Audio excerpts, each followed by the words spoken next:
신약 성경방 10과 두 번째 시간 하겠습니다. 두 번째 시간으로는 고린도전서 내용 들어가도록 할게요. 다 같이 함께 읽어봅시다. 고린도전서 편지를 읽지 않아도 대충 어떤 이야기가 있었겠구나 상상되지 않습니까? 지난번 갈라디아 편지를 읽을 때는 바울의 흥분된 얼굴을 보면서 읽었듯이 이번에 고린도전서도 그렇게 읽어봅시다. 바울의 청천연색 복잡한 심경이 느껴지면서 당시 그 고린도 교회 성도들의 선명한 얼굴도 보일 거예요.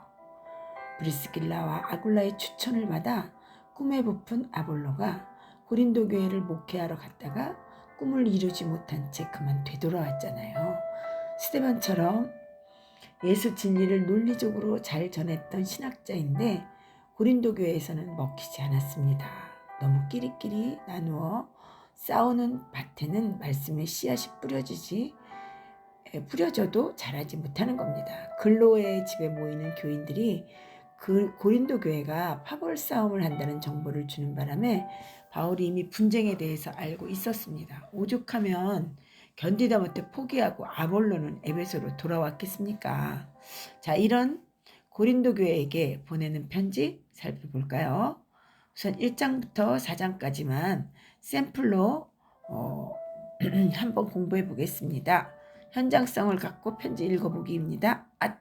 고린도 전서를 편지를 쓰고 있는 바울 옆에 소스테네 있네요. 정보가 막 튀어나오네요. 아싸. 고린도 전서는 이게 살짝 건드릴 서신서가 아니에요. 그리고 이렇게 흘러가는 자초 지점, 그리고 관점, 상황, 배경 이런 것들을 알아야 읽어지는 책입니다. 그리고 상황 속에서 바울이 하고 싶은 말이 무엇인지 그것도 우리가 읽을 줄 알아야 되고 그래야 해석과 적용이 쉬워집니다. 사실 이스라엘 나라에 문제가 있었듯이 새 이스라엘이라 불리는 교회 공동체도 문제가 있었어요. 이 고린도 교회에 문제가 생겼습니다. 자, 고린도전서. 그래서 고린도전서를 쓰게 되는데요. 자, 분쟁입니다. 1장부터 4장까지는 분쟁이에요. 하나의 그 4장까지의 주제가 분쟁입니다. 자, 1장 1절 한번 볼게요. 고린도전서 1장 1절. 하나님의 뜻을 따라 그리스도 예수의 사도로 부르심을 받은 바울과 형제 소스테네는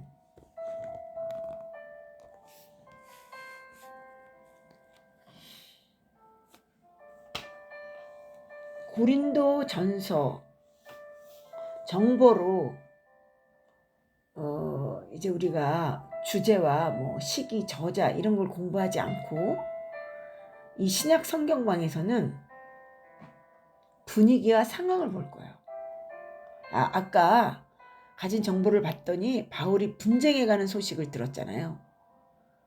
두 번째는 세 사람이 또 문제지를 갖고 왔어요. 그래서 그 이야기를 또 하는 거예요. 그래서 1장부터 4장까지는 분쟁에 관한 내용 세트예요. 그 다음에 그리고 분쟁에서 어떤 분쟁이 일어났는지 구체적인 사건을 들춰내는 게 고린도전서 5장 6장이에요. 그리고 그 세 분이 오셨어요. 적어보낸 질문과 기타 주제에 대해서 대답하는 내용이 7장부터 15절까지예요. 그래서 그거 하나하나 다 대답해 주죠. 그리고 16장 이하로는 이제 그 당시 상황을 총정리해서 이렇게 상황 정보를 주고 있습니다. 그 원래 에베소 교회 개척 제3차 선교여행은 에베소 교회 개척과 함께 헌금 프로젝트잖아요. 헌금에 관한 이야기도 있습니다. 자, 사도행전 속에서 지금 고린도전서를 보는 거예요. 사실은 역사서 속에 서신서 끼어읽기 굉장히 난제거든요. 지금 사도행전 속에서 에베소에서 아시아에서 고린도전서 쓰고 있어요. 자, 고린도전서 1장 1절 소스테네 옆에 있고 인사합니다. 그리고 세 사람이 왔어요. 아가이보, 부드나도, 스데바나 이렇게 세 사람이 왔는데 예, 그 세 사람이 질문지 가지고 옵니다. 훌륭한 사람이죠. 이제부터 고린도전서 한번 보겠습니다. 분쟁 볼게요. 1장 10절 분쟁에 대한 사도 바울의 마음 여러분들 느끼시고 읽으셔야 됩니다. 형제들아 1장 10절 내가 우리 주 예수 그리스도의 이름으로 너희를 권하노니 모두가 같은 말을 하고 너희 가운데 분쟁이 없이 같은 마음과 같은 뜻으로 온전히 합하라. 분쟁의 모양이 12절에 나와요. 내가 이것을 말하거니와 너희가 각각 이르되 나는 바울에게로 나는 아볼로에게로 나는 게바에게로 나는 그리스도에게 속한 자라 한다는 것이 이게 나누어지는 거예요. 파가 한다는 것이니 나는 무슨 파 무슨 파. 그 나중에 봤더니 세례를 누구에게 받았나 그걸로 나누어진 거예요. 13절 고린도전서 1장 13절입니다. 그리스도께서 어찌 나뉘었느냐 바울이 너희를 위해서 십자가에 못 박혔으며 바울의 이름으로 너희가 세례를 받았느냐 아니다라는 거예요. 내가 내 이름으로 세례를 준 게 아니다. 세례는 내가 베풀었지만 예수 그리스도의 이름으로 세례를 우리는 주고받은 거지 이렇게 무슨 파 무슨 파로 나누어질 일은 아니다. 그리고 나는 14절에 그리스보와 가이오 외에는 너희 중에 아무에게도 내가 세례를 베풀지 아니한 것을 감사한다. 16절에 내가 스데바나 집사람에게 세례 베풀었고 그 외에 다른 사람에게 세례를 베풀었는지 또 알지 못한다. 이렇게 얘기합니다. 17절에 1장 17절에 그리스도께서 나를 보내심은 세례를 베풀게 하심이 아니요 오직 복음을 전하게 하려 하심이니 말의 지혜로 하지 아니함은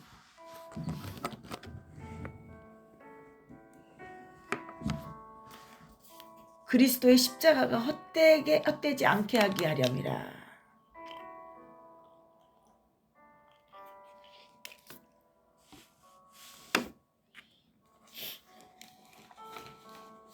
말의 지혜로 하지 않는데요. 자, 2차 선교여행 한번 기억해 보세요. 지혜, 말의 지혜 그러면 다 좋게 생각하잖아요. 그런데 2차 선교여행 기억나시죠? 고린도 교회 개척할 때 맨 처음에 고린도 교회 갔을 때 가기 전에 아테네 들렀잖아요. 아테네. 들렀다가 왔죠. 근데 아테네에서 철학적으로 논쟁하고 고린도 교회에 갔어요. 그게 기억이 떠올리는 거예요. 아테네라는 도시, 철학의 도시고 지혜로 진리를 찾으려고 하는 곳인데 그래서 바울도 아레오바고 설교 철학적으로 했어요. 내가 너희에게 알지 못하는 신, 너희가 알지 못하는 그 신 내가 알려줄게. 그 신이 창조주야. 신론 얘기해요. 그 신이 우리랑 어떤 관계를 하는 줄 알아? 우리 기동하게 하는 거야. 우리랑 함께 계셔. 인간론 얘기. 그렇게 철학적으로 전했는데 오히려 그게 썩 좋은 결과가 주지는 못한 것 같아요. 그래서 사실 아테네에 있을 때 압박받았어. 오히려 그 이후에 이거 아니다. 그들의 눈높이에 맞춰 그들의 수준에서 철학적으로 접근했는데 아닌 것 같다. 그들은 왜 깨달아야 도를 알 수 있다고 생각하잖아요. 그런데 그렇게 접근했는데 이게 아닌 것 같아요. 그래서 미련한 것 같아도 그리스도의 도를 말로 전하고 십자가의 부활을 입으로 전하는 것이 훨씬 십자가의 부활의 능력이 있다. 그래서 십자가가 어리석은 것 같지만 십자가야말로 진정한 지혜다. 이렇게 얘기를 하는 거예요. 그리고 사실 그쪽에 아테네는 영지주의잖아요. 같이 그 고린도도 마찬가지예요. 그래서 육체의 부활 믿지 않아요. 잘 아테네. 육체는 천하다고 생각하기 때문에 그 동네에서 바울이 육체의 부활을 전했잖아요. 믿지 않았어요. 그래도 이것이 진리다라고 내가 철학의 지혜로 하지 않고 내가 하나님의 지혜로 미련한 것 같지만 십자가를 전해야 되겠다. 그 말이에요. 지금 17절에 말의 지혜로 하지 않는다. 그래서 고린도전서 2장 넘어가 볼게요. 4절에 보면 3절 내가 너희 가운데 거할 때 약하고 두려워하고 심히 떨었다. 왜요? 그 아테네에서 말씀 전했는데 마음대로 안 됐잖아요. 사실 사도행전에는 그런 내용 없어요. 이 사도 바울이 씩씩하게 보이고 복음을 잘 전하는 것 같지만 이 개인적인 서신서 편지를 보다 보니까 자기의 마음을 정하는 거예요. 내가 사실 너희 만났을 때 2차 선교여행 고린도 교회 개척할 때 나 그때 마음 힘들었어. 그래서 나 결심한 거 있어? 4절에 내 말과 내 전도함이 설득력 있는 지혜의 말로 하지 아니하고 다만 성령의 나타나심과 능력으로 하겠다. 뭐 웅변, 수사 뭐 이런 거 하지 않고 결심했어요. 자, 12절 볼게요. 2장 12절 우리가 세상의 영을 받지 아니하고 오직 하나님으로부터 온 영을 받았으니 이는 우리로 하여금 하나님께서 우리에게 은혜로 주신 것들을 알게 하려 하심이라.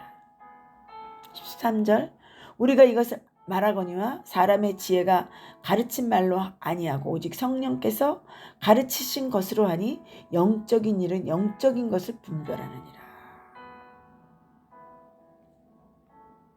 자기 마음 속마음을 얘기하는 거야. 3장부터는 여러분이 십자가 복음을 깨달았으면 좋겠어요. 근데 분쟁이 웬 말입니까? 이런 내용이죠. 나는 바울 편, 아볼로 편, 뭐 게바 편, 그리스도 편 이게 말이 되나요? 아니에요.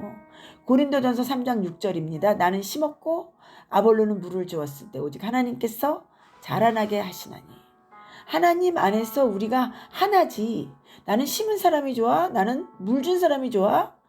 이것저것도 다 필요 없어. 본부교회 베드로가 최고야. 무슨 소리야. 그리스도 예수가 최고야. 이런 식으로 나누지 말아라 하는 얘기입니다.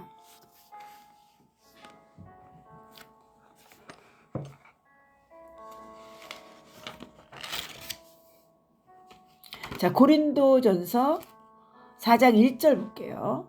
사람이 마땅히 우리를 그리스도의 일꾼이요 하나님의 비밀을 맡은 자로 여겼지어다. 2절 그리고 맡은 자들에게 구할 것은 충성이니라. 우리가 충성을 다한 것뿐이지 우리가 리더가 되고 대표가 돼서 팔을 나누는 그런 거 아니에요. 5절 볼게요. 그러므로 때가 이르기 전 곧 주께서 오시기까지 아무것도 판단하지 마라. 그가 어둠에 감추인 것들을 드러내고 마음의 뜻을 나타내시리니 그때 각 사람에게 하나님으로부터 칭찬이 있으리라.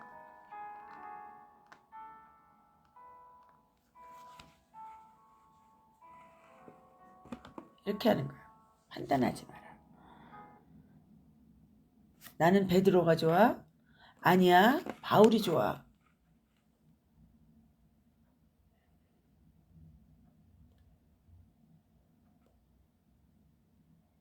이렇게 하지 말라는 거예요.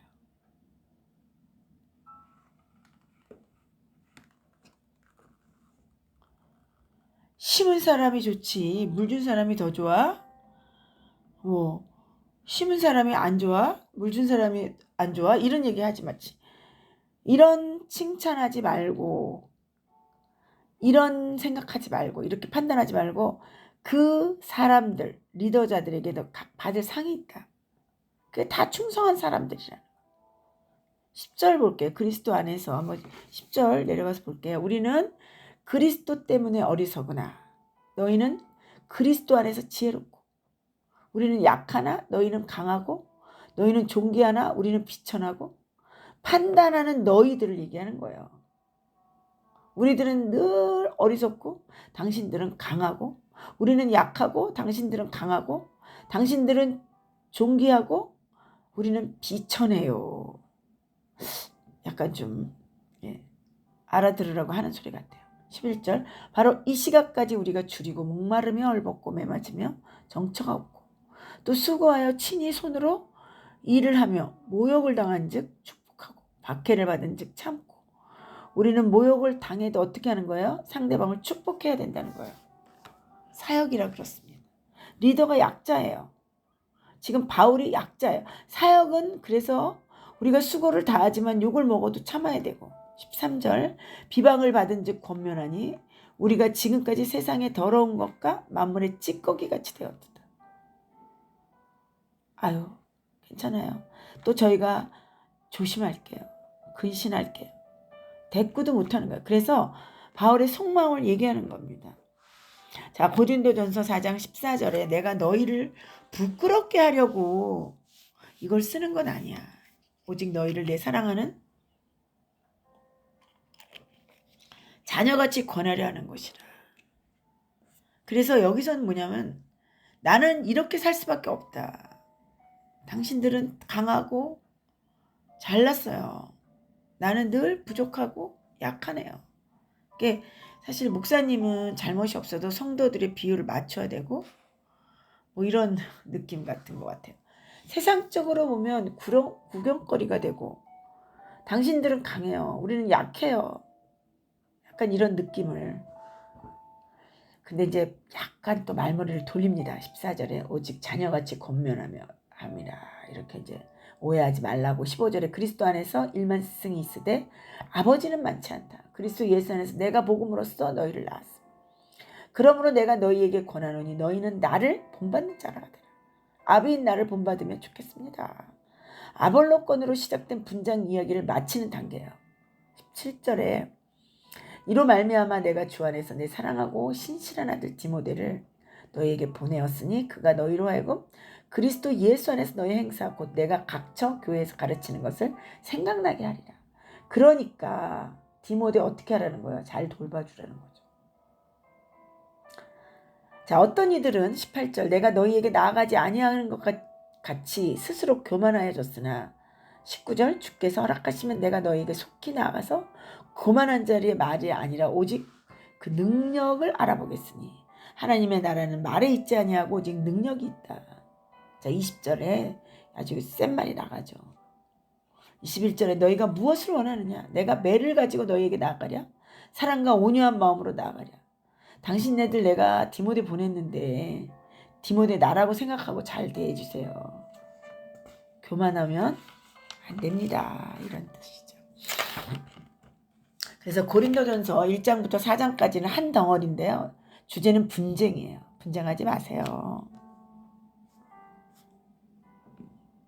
그 이유를 말해요. 속마음. 우리는 다 그리스도의 충성된 일꾼이지. 맡은 바 자기를 한 거지. 역할이 다른 거지. 한 몸으로 충성한 거다.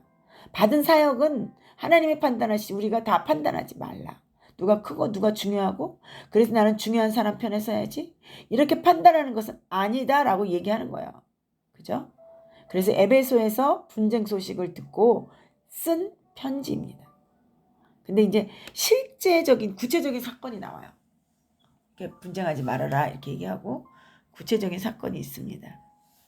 어떤 사건이냐면 고린도 교회가 음행에 대한 문제가 있는 거예요.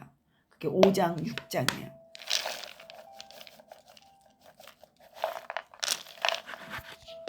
자, 너희 중에 5장 1절 심지어 분쟁이 있다함을 들으니 그런 음행은 이방인 중에서도 없다. 누가 아버지 아내를 취했다 하는도다. 교회 안에 음행이 있는 거예요.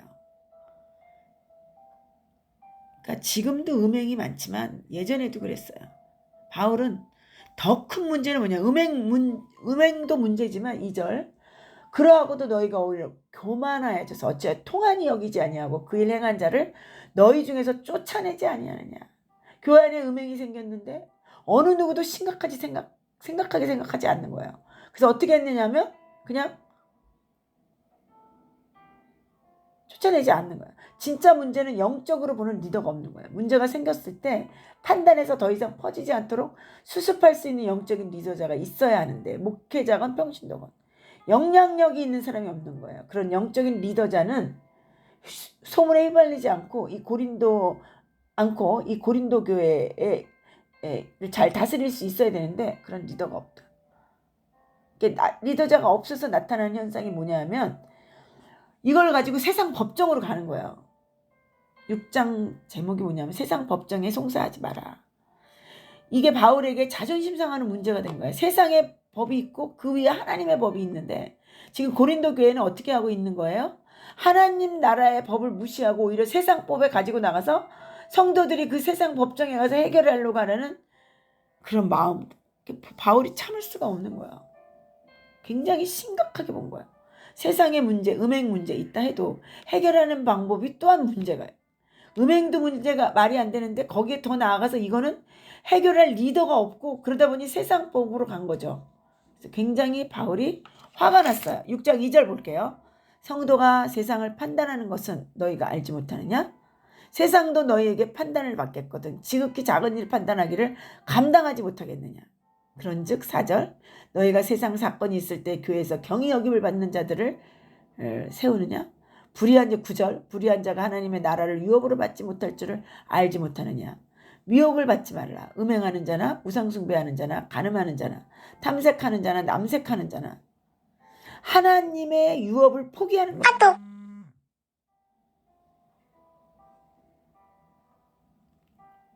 오히려 교회법이 상위법인데 도리어 세상법으로 해결하는 이 고린도 교회 굉장히 바울에게는 자존심 상하고 이거 아니다라고 얘기를 하는 거죠. 5장 6장은요.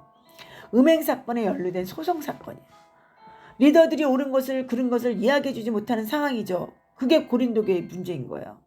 자, 7장 볼게요. 자, 그래서 6장까지는 구체적인 문제와 또 구체적인 해결 방법에 문제가 있다라고 바울이 얘기하는 거 있고요. 7장부터는 그 아가이고 스데바나 브루나도 세 사람이 왔어요. 고린도 교회에서. 그래갖고 질문한 질문지와 기타 주제들에 대해서 얘기를 합니다. 그래서 7장의 결혼 문제, 8장부터 10장까지 우상에게 바친 재물 먹는 문제, 그 다음에 또 11장에는 너울, 머리에 쓰는 너울 문제, 13장의 그 사랑, 방언과 예언, 성령의 은사, 성만찬의 오용 문제, 그 다음에 15장의 부활 문제, 이렇게 장수별로 15장까지 주제별로 쓰게 됩니다. 자, 7장 1절입니다. 너희가 쓴 문제에 대하여 말하여 남자가 여자를 가까이 아니함이 좋으나 결혼 문제죠. 그래서 고린도전서 16장에 세 사람이 나와요. 스데바나, 부르나도, 아가이고 이렇게 나오는데 에베소 교회에 있을 때 바울을 찾아옵니다. 바울 선생님, 우리 교회 이런 어려움이 있어요. 이런 거 어떻게 성경적인 견해가 뭡니까? 하고 해결해 달라고 하죠. 우상에게 바친 재물은 어떻게 해요? 뭐 이러면서 해달라고 하죠. 자, 7장 결혼 문제. 결혼해야 돼요? 말아야 돼요? 우리 읽으면. 그리고 7장 25절에 권면합니다. 처녀와 과부에게 주는 권면. 8장 넘어가 볼게요. 이거는 이제 읽으시면 됩니다. 8장 넘어가 볼게요. 우상 재물에 대하여 문제를 가지고 온 거죠. 우상 재물에 대한 이야기, 그리고 신전에 바쳐진 재물이 시장에 나와요. 신전이 많아가지고 12개예요. 그냥 감사하게 먹으면 돼요. 이렇게 얘기하는 거죠. 9장에 사도의 권리, 종교적 장소에서 종교적 의미가 부여지니까 그 타인에 대한 배려 때문에 나는 안 먹어요. 나는 먹어요. 뭐 이런 그 바쳐진 음식에 대한 얘기도 있고요. 9장에는 이제 사도권에 대한 분리고요. 11장에 보니까 너희가 모든 일에 나를 기억하고 또 내가 너희에게 전하여 준 대로 그 전통을 너희가 지킴으로 너희 칭찬한다. 이런 말 나오고요. 그리고 여자가 이제 너울을 쓰는데 머리에다가 당시 문화가 여자가 짧은 머리를 하고 너울을 안 쓰고 그러면 이게 동성애자거나 매춘부를 나타냈어요. 그 당시 문화가 그런 사람들 머리를 안 가렸어요. 그런 사람들이 교회에 들어오는 거잖아요. 그런 얘기도 좀 하고요. 자, 고린도전서 11장 17절에는 성만찬에 대한 얘기도 합니다. 12장은 성령의 은사. 고린도 교회가 은사가 참 많았어요. 형제들아, 신령한 것에 대하여 내가 너희가 알지 못하는 길을 원하지 아니하노니. 나는 너희가 알기를 원한다. 그리고 14장 여기 13장 5절에는요. 13장 또 사랑에 대한 말씀도 하고 13장 5절에 나는 너희가 다 방언하기를 원하나 특별히 예언하기도 원한다. 만일 방언을 하는 자가 또 통역하여 교회에 덕을 세우지 아니하면 예언하는 자만 못하다. 뭐 이런 얘기도 합니다. 그리고 15장에는 부활장이에요. 13장은 사랑장이고 14장은 예언장, 부활장 이렇게 부활을 믿지 않는 자들에게 알려주는 얘기죠. 왜 부활이 그러냐면 그네들은 이제 그 영지주의의 영향을 많이 받고 있기 때문에 부활에 대한 얘기를 특별히 많이 합니다. 자, 이렇게 해서 7장부터 15장까지는 세 사람이 적어버린 문제와 또 기타 여러 가지 문제를 조목조목 답을 해주고 있죠. 그리고 이제 16장부터는 구체적인 당시 상황 정보를 줍니다. 내가 고린도전을 쓸 때의 상황.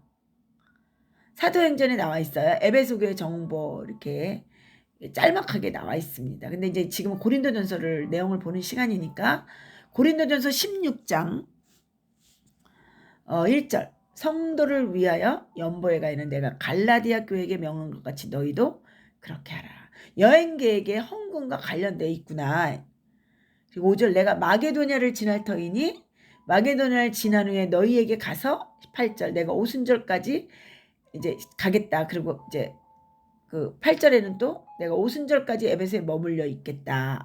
에베소에 오순절 때까지 있겠다고 하겠구나. 하시는구나. 10절엔 디모데가 이르거든 너희가 조심하여 그러 두려움이 없이 너희 가운데 있게 하라. 그도 나와 같이 주의 일을 힘쓰는 자라. 디모데 이제 보낸 상태네. 알겠죠? 형제 아볼로에 대해서는 그에게 형제들과 함께 12절입니다. 너희에게 고린도 교회에 가라고 내가 많이 권하였으나 지금 갈 뜻이 전혀 없다. 기회가 있으면 가리라. 16장 17절 내가 스데바나와 부두나도와 아가이고가 온 것을 기뻐한다. 그들이 너희의 부족한 것을 채웠다. 문제지 들고 왔다는 거죠.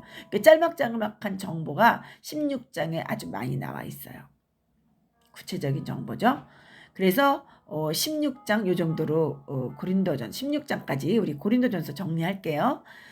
자, 1장부터 4장까지는 분쟁에 관한 이야기고요. 5장, 6장은 구체적인 음행과 법정에 대한 얘기죠. 7장부터 15장까지는 세 사람이 보낸 편지에 대한 답이에요. 16장은 이제 그 에베소 상황에서 고린도의 그 상황을 좀 많은 정보를 주고 있습니다. 그래서 이렇게 하면 고린도전서 읽어지겠죠. 자, 오늘은 이번에는 여기까지 하고요. 자, 그 다음에 이제 에베소에서 선교활동 중에 일어난 일 다음 시간에 다음 편에서 하도록 할게요. 마치도록 하겠습니다. 아멘.